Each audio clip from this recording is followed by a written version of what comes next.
I'm going to make bread the same way that I make my pizza dough. There's just two adjustments. I've swapped pizza flour with strong bread flour, and I'm using sugar in this recipe because sugar usually goes into the bread dough. Everything else remains the same, from the technique to the waiting time.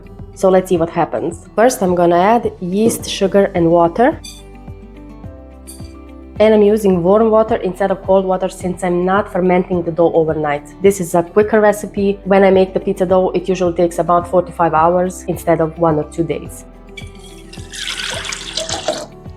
Now just combine everything together and we let it rise for about 5 minutes. The yeast has been activated, not fully, but everything's fine since it's going to be activating inside of the dough for a long time. So you just need to see something happening like here. And now I'm going to dump the flour in and then it's kneading time. This is 70% hydration. That's how I make my pizza dough. Of course, if I do need a little bit more flour in, I would just put 1 or 2 or 3 teaspoons of flour when I see how it behaves in the kneading process.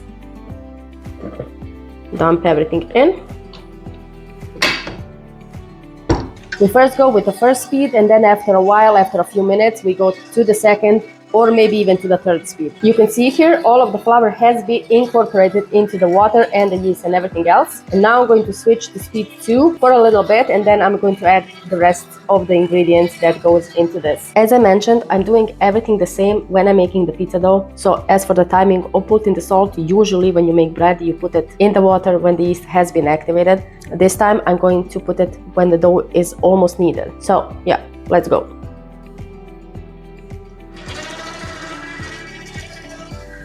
You can see how the dough is falling off from the dough hook. That means we need to add 2 to 3 teaspoons of flour. If you're new to the stand mixer, you just see how your dough behaves on the dough hook, as I said. If it's falling off like this, then it needs more flour. Of course, it depends what kind of dough you're making. For this, I need it to be still really soft, but not falling off like this. Instead, staying on the hook and being soft at the same time. I will add first 2 teaspoons and then see how it behaves. After the 3rd teaspoon of flour, I think the dough is ready for the olive oil. You can see the difference. It's much more on the hook. It's still falling off, but it's still on the hook. So everything's fine now. Now I'm going to add the olive oil in the end, and then we are done kneading. Just knead it for a minute or 2, just so the olive oil incorporates through the dough. This is something that I wanted to show you. This happens a lot to me and it's very simple to solve. If you see this dough that is separated from the dough that is on the hook when kneading, just move it a little bit with your hands, just a little bit, and everything will be fine. Look, now that this is done, I'm going to oil my surface just a little bit.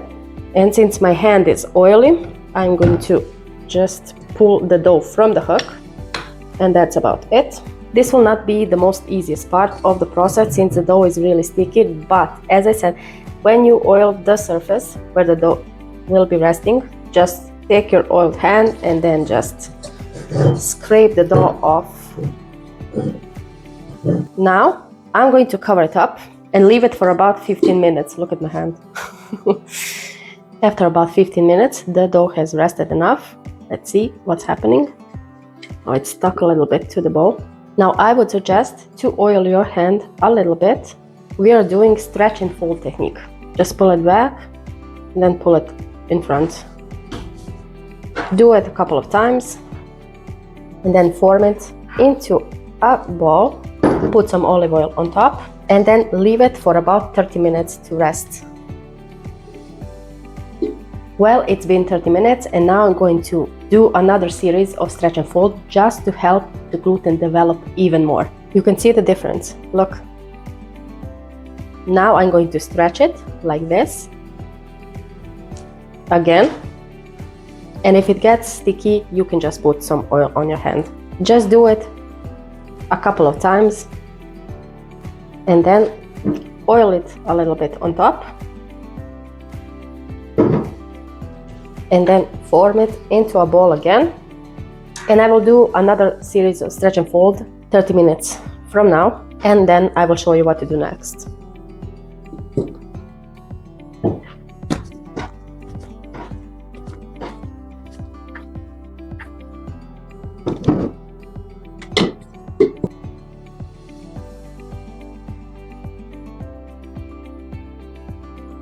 The only thing that you're going to use is the bowl that you used to cover it up. Put some oil in, just a little bit. See? Just a little bit. And then just cover it as much as you can. And then put the dough in to rest for 2 hours. You can use a lid on top, but since I'm not sure how much will the dough rise in these 2 hours, I will put a plastic wrap on top.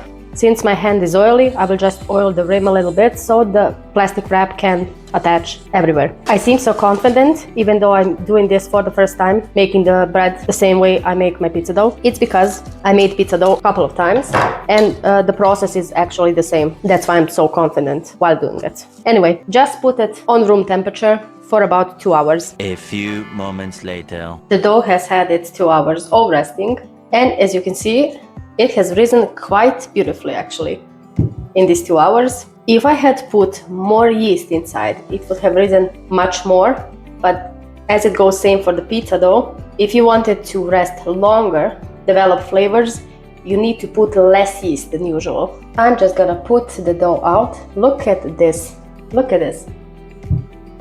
Look at how much bubble does it have.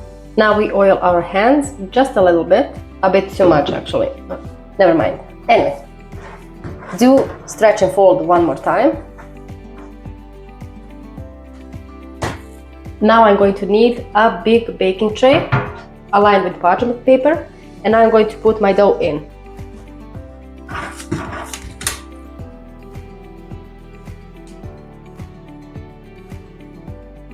I oiled my hand a little bit and I will just put some oil on top, nothing special.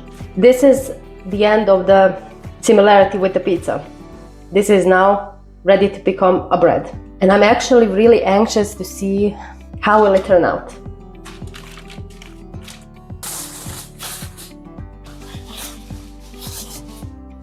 The dough has risen beautifully. Now I'm going to try to score it. And in the spirit of pizza dough making, I'm going to put a little bit of mixture of semolina and flour on top. Now I will put 300 milliliters of boiling water to put inside of my oven on the bottom to imitate a Dutch oven. So we need the steam for the bread in the first half of the baking. And the bread goes in. Now we wait. My bread is done and it's been cooling on a cooling rack for about 40-50 minutes. And what should I say? Do you think it looks perfect? No, actually. But let's see how the inside looks like. It's actually pretty soft. Let's see how it tastes. It's actually pretty tasty. The taste is textbook. And you can see how soft the inside is. Since it's my first bread, making it that way, with that technique, like with making pizza, I'm actually pretty satisfied and it actually tastes better than it looks. So I hope you enjoyed this video and I hope you join me in the next one. Bye!